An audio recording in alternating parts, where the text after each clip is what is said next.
नमस्कार, मी ऋषिकेराज. शेतकरी बंधूंनो, लवकरच सोयाबीन हमीभाव नोंदणीला या ठिकाणी सुरुवात होणार आहे.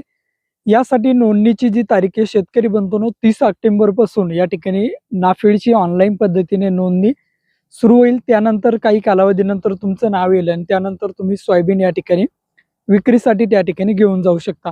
आता सध्या जर का काही राज्यामध्ये मध्य प्रदेश सारखे जे राज्य आहेत, त्या राज्यामध्ये या ठिकाणी भावांतर योजना राबवली गेलेली. म्हणजेच काय, आता मार्केटला समजा 39चा भाव आहे.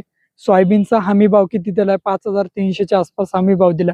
म्हणजे हा जो मधला गॅप आहे, समजा ₹1300-1400, हा गॅप भावांतर योजना भरून काढते आणि ते अनुदान स्वरूपात प्रत्येक शेतकऱ्यांच्या खात्यामध्ये या ठिकाणी दिलं जातंय. पण महाराष्ट्र शासनाने याला उशीरच केलाय. दिवाळीचा जो कालखंड आहे, या कालखंडामध्ये आता शेतकऱ्यांना पैशाची गरज असते आणि या काळामध्ये खरंच शेतकऱ्यांना आता पैसा लागणार आहे. त्यासाठी शेतकरी नक्कीच सोयाबीन ही विक्रीसाठी काढणार आहे. पण शेतकरी बंधूंनो, मी सांगू इच्छितो, तुम्हाला जेवढी सध्या हवी आहे किंवा गरज आहे तेवढीच सोयाबीन विक्रीसाठी न्या. जास्तीची सोयाबीन नेऊ नका, कारण हमी भावाने नोंदणी या ठिकाणी सोयाबीनची नक्कीच होणार आहे. 30 ऑक्टोबर पासून तुमची या ठिकाणी नोंदणी होईल. पण यामध्ये जर का प्रत्यक्ष जर बघितलं तर व्यापारी लोकांचा फायदा आहे बघा. ते काय करतात, ₹200-300 तुम्हाला सोयाबीनवरती आता वाढवून देतील आणि या ठिकाणी सोयाबीन खरेदी करतील. परत तेच सोयाबीन तुमच्याच नावावर परत नाफेडला या ठिकाणी घालतील. म्हणजेच काय, त्यांचाच या ठिकाणी फायदा होईल.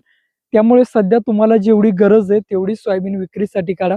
साधारण आपल्याला जर बघितलं तर 25,000 ते 30,000 रुपये दिवाळीसाठी लागतात. तर त्या दरम्यानच तुम्ही सोयाबीन ही विक्रीसाठी काढा. तसंही उत्पादन जर का बघितलं, सप्टेंबर ते ऑगस्ट महिन्यामध्ये जी अतिवृष्टी झाली, त्याचं जर का उत्पादन बघितलं तर नक्कीच उत्पादन हे कमी झालेलं आहे.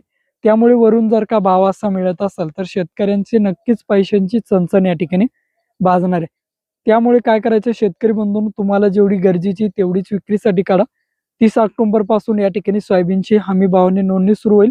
साधारण नोंदणी केल्यानंतर 10 ते 15 दिवसामध्ये तुमची या ठिकाणी खरेदी केली जाते आणि तुमच्या खात्यामध्ये तुमची रक्कम या ठिकाणी टाकली जाते. म्हणजे लवकरच तुमची नाफेडची नोंदणी या ठिकाणी सुरू झालेली आहे. 30 ऑक्टोबर पासून ऑनलाईन पद्धतीने तुम्ही जवळच्या सेंटरवरती, नाफेड सेंटरवरती ऑनलाईन या ठिकाणी करू शकता.